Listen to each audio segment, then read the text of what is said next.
menika niki kula baleni malih.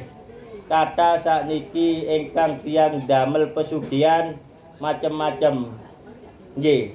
Kata sakniki tiyang gadhahi pesugihan menika sakniki kathah ingkang sing keliling. Gadah sepeda motor keliling. Tuyule basa ngoten dilebetaken tas, lek wujud kewan niku nggih digendong. Keliling ten pundi-pundi, setiap rumah mendet 1 lembar atau 2 lembar atau berapa lembar niku.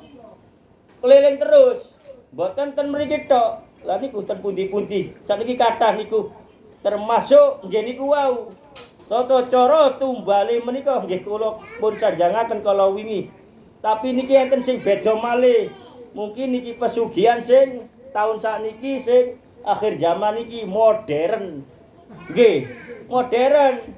Lek mbuak-mbuak duit di dalan golek tumbal atos-atos. Niku dibuang duit pinten 100.000 pira niku. Sing sering niku ten daerah sekolahan lari alit-alit ten pasar menika. Lek sampai nemu yatra niku ditumbasaken panganan akhirnya lari ni garing-garing didamel tumbal. Sora sakniki sak benerane lek mboten sampean amalan sholawat sak temenane. Lah niku menawi sampean amalan sholawat sak temenane senajan panjenengan nemu yatra meniku mangke Allah ingkang gerakaken menawi wujudipun malaikat wujud wong mboten gadah wujud tiyang nedi-nedi menika akhir yatraipun sampean paringaken tiyang-tiyang niku Allah gadah tentara ingkang kathah. Lah niki sora enggian atos-atos panjenengan niki pesugihane saged nyolong. Mari nyolong duwike digawa mule diruwat dibalekaken malih. Kate golek tumbal sing duwe dhuwit. Ha niki atos-atos panjenengan. Atos-atos niki nggih. Dadi lek duwike sampean ilang di omah, sering ilang ngoten terus wonten malih, niku sampean seseaken lek saged sampean lebetaken masjid. Cek gak dadi penyakit teng keluargaipun panjenengan. Lah niki nggih ngoten. Sekutu tiyang pados tumbal niki kalih dukune. Lah napa sing garai nedhi tumbal niku sanes dukune sing ditumbal. Sing nedhi tumbal niku nggih jine niku wau sanes setan. Setan mboten berperan untuk itu.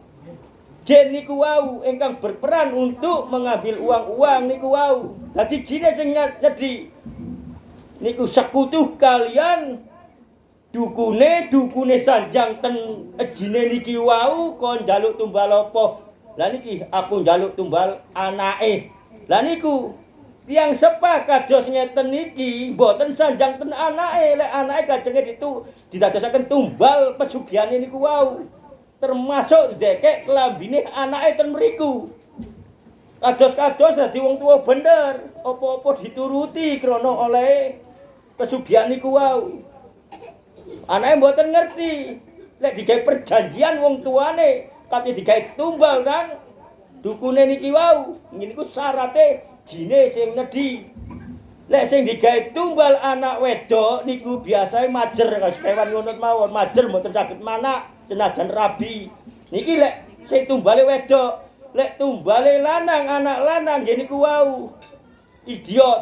Saged nggih kados ayan-ayanen saged ingkang pikirane mboten normal menika. Atos-atos panjenengan nggih. Lah niki sesungguhnya sanes dukune sing nedhi jine niku wau sing nedhi tumbal-tumbal kados ngoten niku wau sing bahaya niku wau nggih.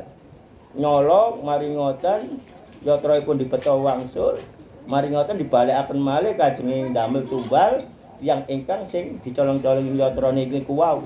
Nggih mboten napa-napa. Termasuk kula mudah kula klebetan yatra kula dicolong apa kula. Tapi lek cara akal mboten saged. Tapi napa kula kok kados jingotenaken? Nggih kula sanes sinten-sinten, kula sanes tiyang sing ngelmu-ngelmu sing yok napa, kula pun pasrah dhateng Allah, tapi berkali-kali kula pun diparingi pengalaman kados ngoten, termasuk kula nulung-nulungi yang ingkang nek santet menika. Mangke urusanipun piyambak Allah ingkang ngatur. Nah niku nggih. Niku pun balak-balik kula diparingi pengalaman kados ngoten menika. Ecoan wirid-wiridan ngeten niki.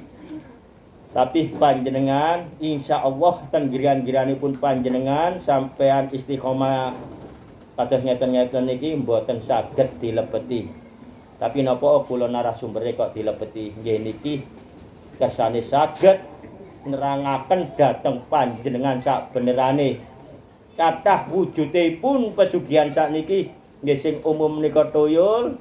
Lah sing sakniki kathah sing wujud bajul, wujud pedes, wujud asu lan celeng menika. Nggih, tapi tetep mawon panjenengan pasrahaken dhateng Allah niki pun mulai umum mokoh ayatipun Allah ingkang di Al-Qur'an kan dhateng Allah akhir zaman niku bakal kembali ke jahiliyah lagi. Nggih niki salah setunggale kathah tiyang ingkang pun mati keimanane, imane digadekno nang para jin-jin menika lan dukun-dukun menika. Nggih pun jelas nggih atos panjenengan piyambak sampean akhir zaman iki sampean kathah selawat boten ten ndukur sadapun ten pundi mawon sampean nedha sampean ningali TV sampean siram sampean ten pundi mawon sampean selawat mawon mangke Allah ingkang ngatur sedantene menika cukup semanten. Assalamualaikum warahmatullahi wabarakatuh.